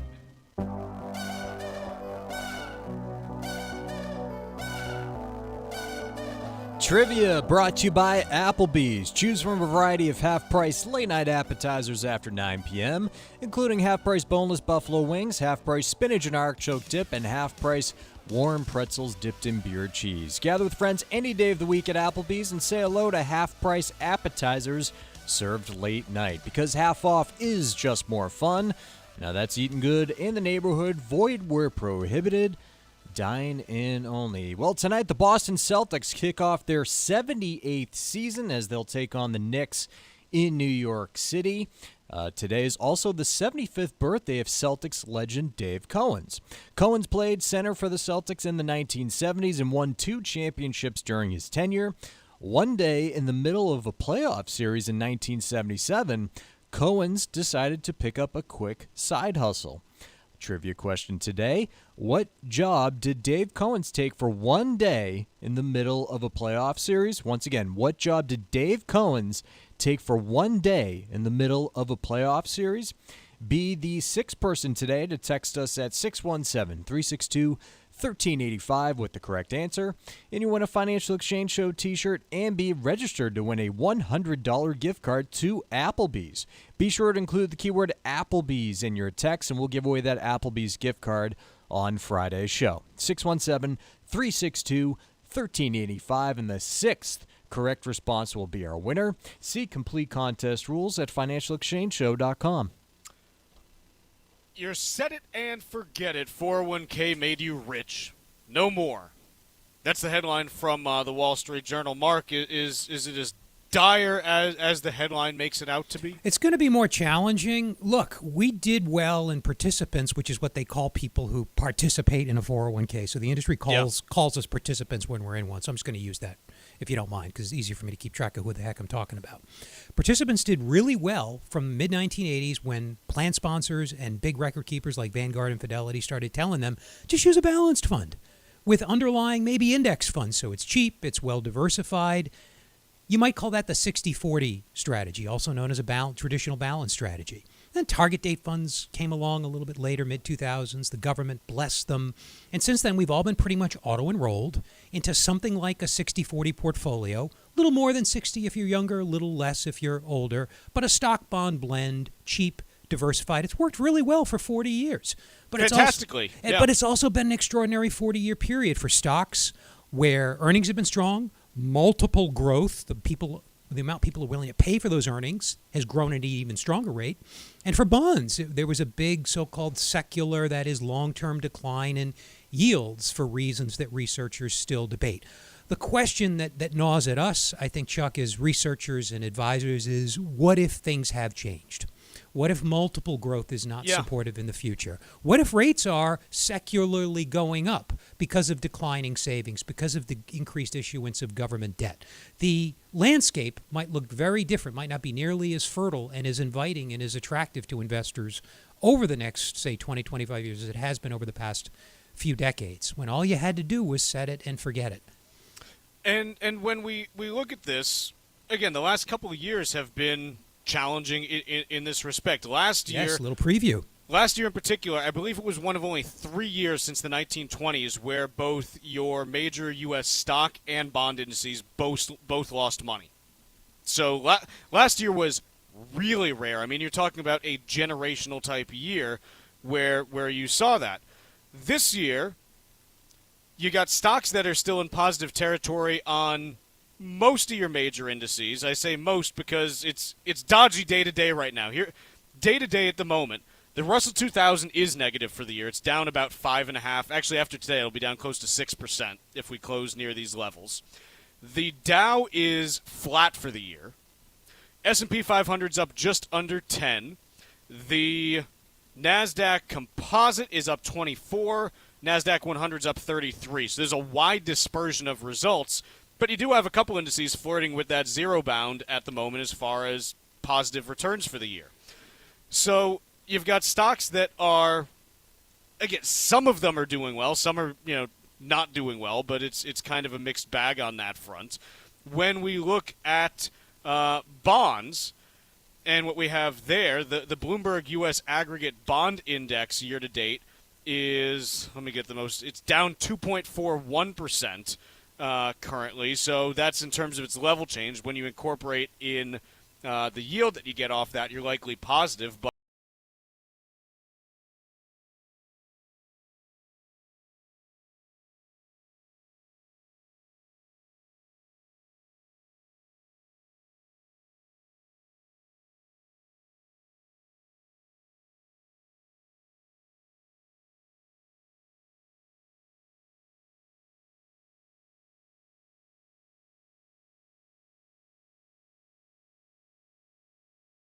over Massachusetts.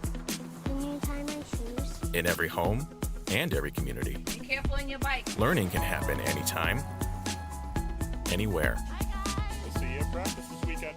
And no matter how learning takes place in your family's life, DESE is there as your partner. The Massachusetts Department of Elementary and Secondary Education. Never stop learning. Find out more at mass.gov/back-to-school. Sponsored by the Massachusetts Department for Elementary and Secondary Education. Environmental nonprofit Ocean River Institute is working with communities to tackle climate change with nature-based solutions that feature slowing water down and building more soil with grasses and plants. Research indicates that people acting in their own neighborhoods can build an inch of soil in a year and slow sea level rise down by as much as 25%. Please visit oceanriver.org for more information on opportunities to make a difference and go the distance for savvy stewardship of a greener and bluer planet Earth. Spouses generally serve as the beneficiary to your IRA or life insurance policy, but naming your estate the beneficiary has quite a few benefits. Your goal is to protect your assets from probate and the nursing home, and by naming your estate as a beneficiary, you can avoid the probate process, lessen the chance of creating any income tax issues on your RMDs, and enjoy enhanced estate tax reduction. Call Cushing & Dolan right now at 866-848-5699 and ask for their brand new guide called Why Name Your Estate an IRA Beneficiary. Learn about these benefits and others and provide peace of mind for you and your family during your retirement years. Call 866-848-5699. Or you can request the guide online by visiting our website at LegalExchangeShow.com. That's LegalExchangeShow.com. The proceeding was paid for and the views expressed are solely those of Cushing & Dolan. Cushing & Dolan and or Armstrong Advisory may contact you offering legal or investment services. Cushing & Dolan and Armstrong Advisory do not endorse each other and are not affiliated. The vibe like no other is back. The United States Virgin Islands, one of the top-rated destinations in the Caribbean, is making it nearly impossible for you to turn down booking a trip to St. Croix. For a minimum 5-night stay at participating resorts, you'll receive a $250 air credit per person over the age of 16. That could be up to $1,000 savings for a family of 4. Act now, because travel must be completed by December 31st of this year. Go to visitusvi.com and use the code VIBE2023 when reserving your spot. St. Croix is known for its incredible history, world-class dining, gorgeous beaches, casinos, and golf. Winter is coming to New England, so visit usvi.com and head to America's Caribbean paradise. Enjoy the island of St. Croix and all it has to offer. Go to visitusvi.com and use code VIBE2023. Plan your dream vacation right now. That's visit usvi.com and use code VIBE2023. This is Tucker Silva of the Financial Exchange, and I'm joined today by estate planning attorney Todd Lutsky, a partner with the law firm of Cushing & Dolan with a master's in taxation. Today we're talking about choosing beneficiaries for your IRA. Todd, what is the best way to deal with qualified retirement plan assets, and can they be transferred to these irrevocable Medicaid trusts? Great question, Tucker. Qualified retirement plan assets are difficult to deal with in the estate planning world. They're that round peg that you try to put in the square hole. It just doesn't fit well. Why? They have both income tax components associated with them and estate tax components, right? They are includable in your estate. However, if you wanted to put your IRA into a trust, into this irrevocable trust, you cannot do that. And not only into an irrevocable, you can't put it into a revocable. Why? In order to do that, you would have to take the IRA and liquidate it, pull all the money out and put it into your name, subject it to income tax, and then put possibly 40% less into the irrevocable trust. So that's why it's difficult to protect IRAs in advance from the nursing home. However, you could name the designated beneficiary of the IRA, the irrevocable trust, as part of your overall estate planning process. So that can be helpful. But it is a tough part of the estate planning world. Educate yourself about the estate planning process. Request your free copy of Todd's brand new guide called Why Name Your Estate an IRA Beneficiary right now by calling 866-848-5699 or request a copy at LegalExchangeShow.com. Once again, 866-848-5699, or you can request the guide from their website, LegalExchangeShow.com. The proceeding was paid for and the views expressed are solely those of Cushing & Dolan. Cushing & Dolan and or Armstrong Advisory may contact you offering legal or investment services. Cushing & Armstrong do not endorse each other and are not affiliated.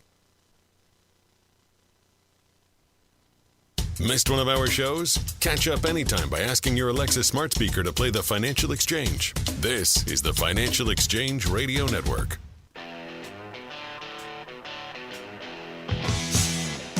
Trivia question today was, what job did Dave Cowens take for a day in the middle of a playoff series? My God, I got blown up on the text line. It's Cowens, you stupid millennial. Blah. Oh, God. It's Cowens, okay? Answer, taxi driver, okay? There you have it, taxi driver. 1977, Cowens spent a day driving a taxi cab for the Independent Taxi Operators Association in Boston. Quote, nobody even knew who I was, Cowens told ESPN. I put my cap on and just, drove around. I got decent tips, though.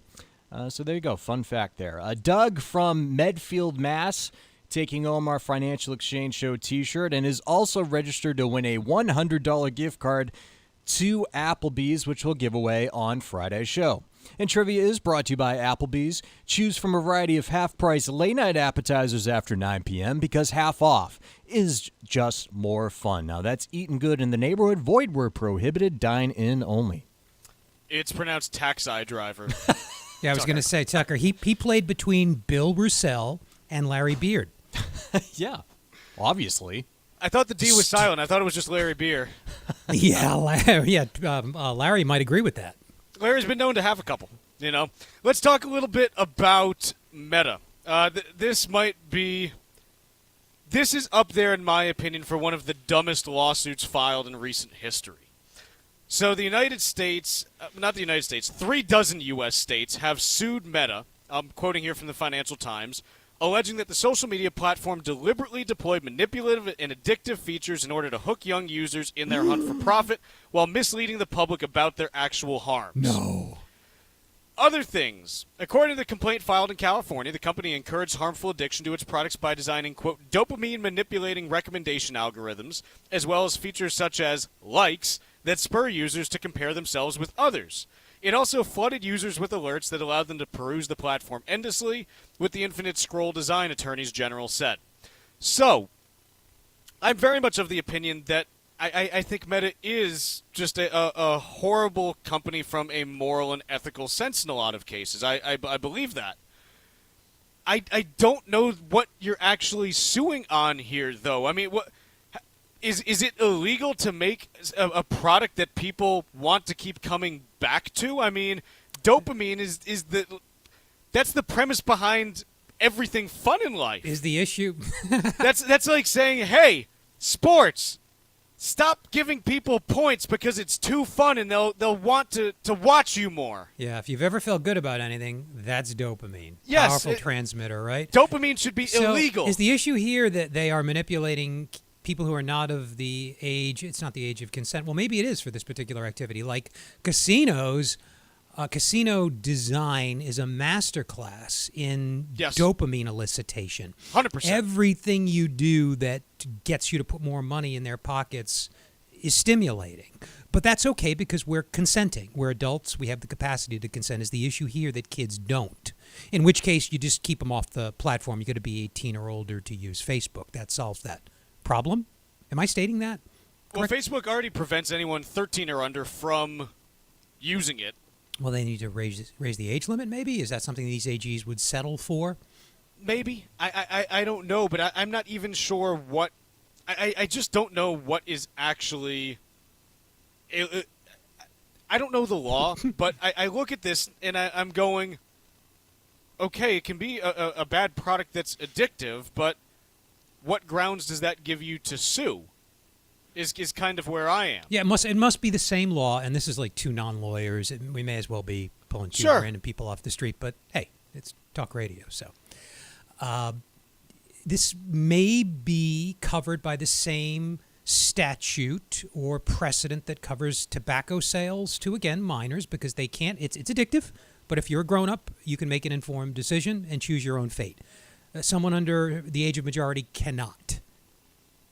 That's one parallel that I see as a lay person that may be completely misunderstanding the crux of the issue. But that would make sense to me as a lay person, not that they're trying this in the court of popular culture here. They're trying it in a legal since where the standards are, of course, different.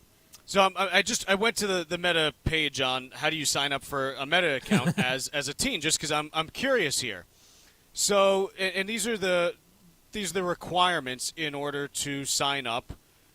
This is for VR, so I don't know if do they not have this for just Facebook? They should. I'm just going to read what they have for VR because I'm guessing it's pretty close to what it is on Facebook.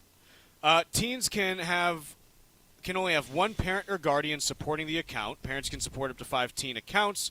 Parents who are registering their teen must be at least 18 years old. They can't use parental supervision if one account is blocked each other. If blah, blah, blah. People have to be at least 13 years old to begin with in order to sign up for a Meta account. 14 if you live in South Korea or Spain.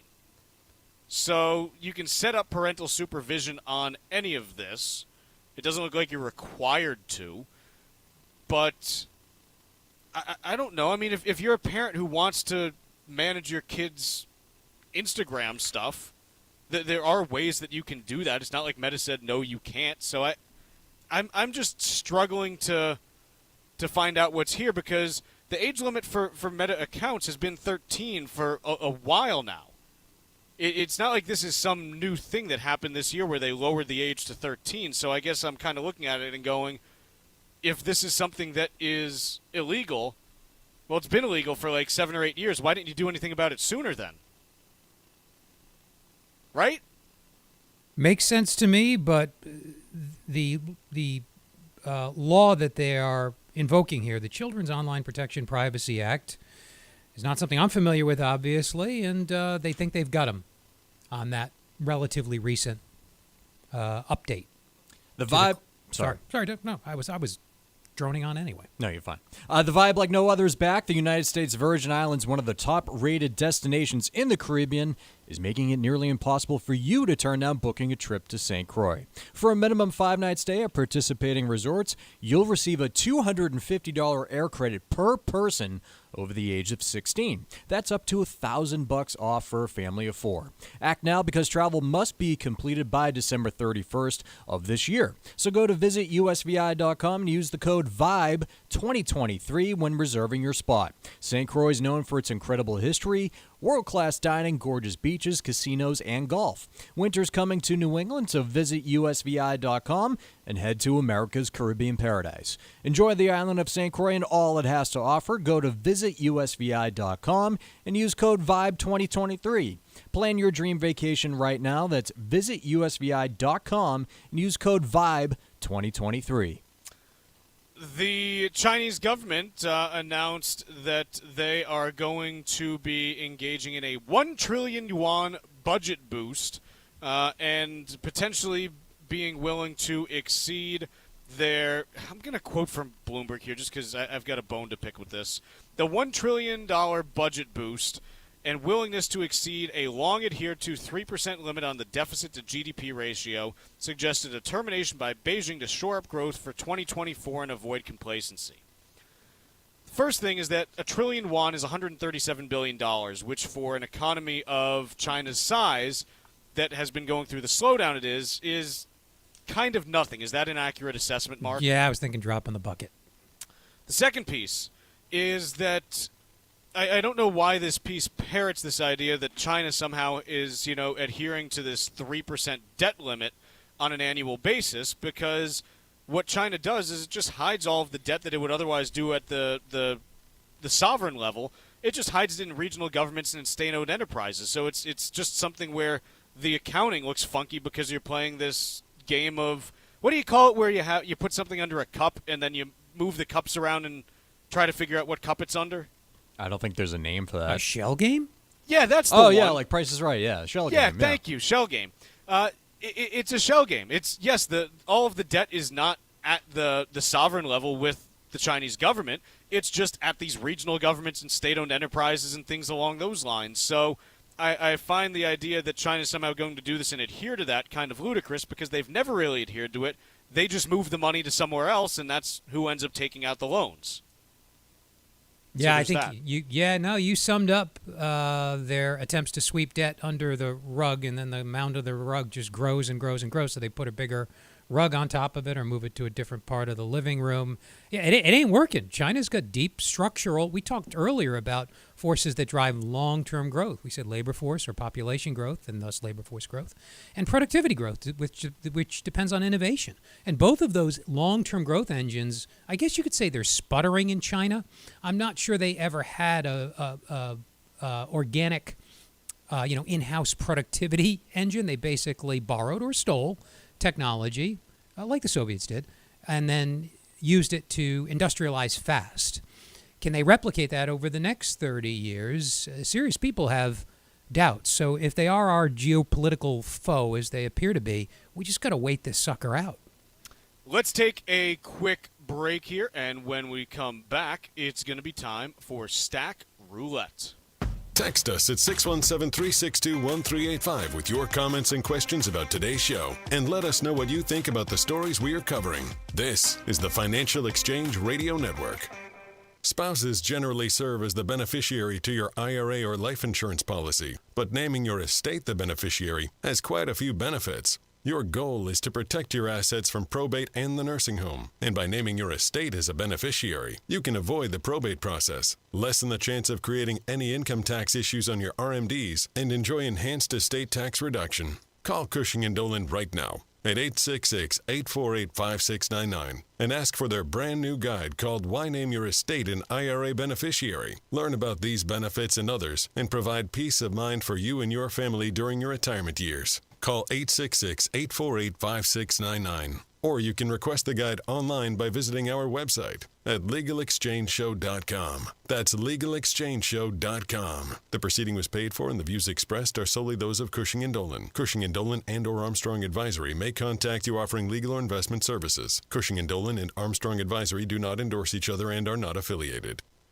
Veterans Development Corporation is proudly partnered with this year's DAV 5K Boston. Let's meet their CEO, Mark Vonner. I served proudly in the Marine Corps from 1981 to 1984 and was honored to receive the U.S. Marine Corps Expeditionary Medal, one of the oldest decorations still issued to active duty personnel. I started Veterans Development Corporation to give back to the veteran community. Many of my employees are former veterans, and it is my distinct pleasure to work with them each and every day. This is why I'm so excited to be partnering with the Disabled American Veterans Department of Massachusetts on this year's DAV 5K. If not for the DAV, many of our disabled veterans would not have access to critical services that they need to live comfortably. I hope that by telling my story, many more of our veterans will achieve their goals and dreams post-service. Veterans Development Corporation is proudly partnered with this year's DAV 5K, taking place on Saturday, November 11th at Fort Independence in South Boston.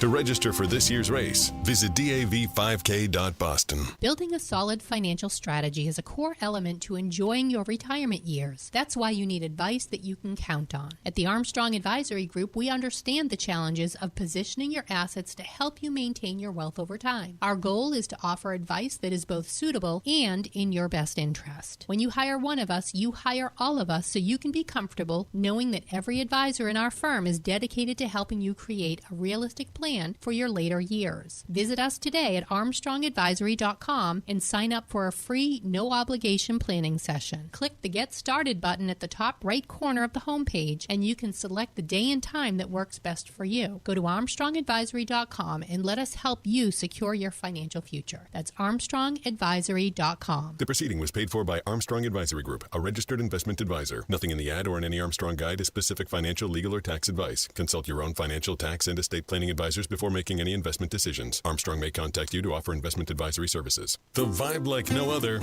is back. The United States Virgin Islands, one of the top-rated destinations in the Caribbean, is making it nearly impossible for you to turn down booking a trip to St. Croix. For a minimum 5-night stay at participating resorts, you'll receive a $250 air credit per person over the age of 16. That could be up to $1,000 savings for a family of 4. Act now, because travel must be completed by December 31st of this year. Go to visitusvi.com and use the code VIBE2023 when reserving your spot. St. Croix is known for its incredible history, world-class dining, gorgeous beaches, casinos, and golf. Winter is coming to New England, so visit usvi.com and head to America's Caribbean paradise. Enjoy the island of St. Croix and all it has to offer. Go to visitusvi.com and use code VIBE Vibe 2023. Plan your dream vacation right now. That's visit usvi.com and use code VIBE 2023. Breaking business and financial news first throughout the day. Only here on the Financial Exchange Radio Network.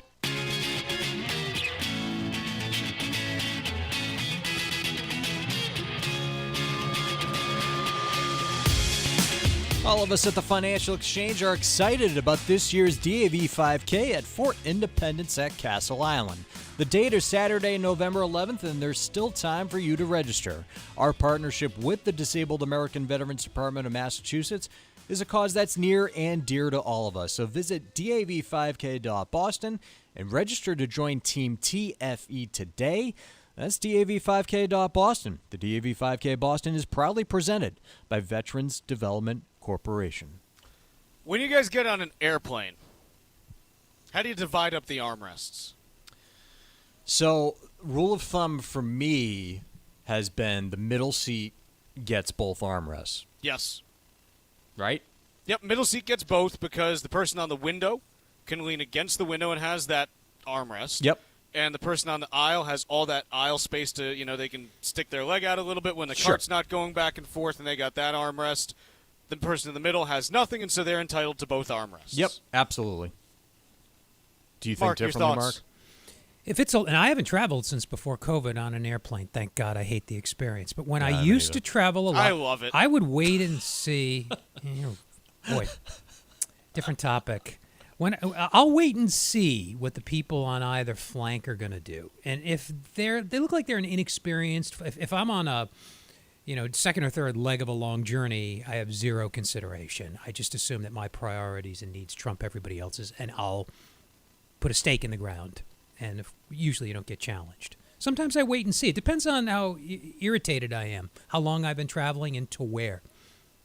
You can tell I don't travel a lot for leisure. It was always business, and therefore I thought I trumped other people's priorities. Can we all agree that no matter what, if someone is sitting next to you who is not in your traveling party, you or that person do not put the armrest up between your seats?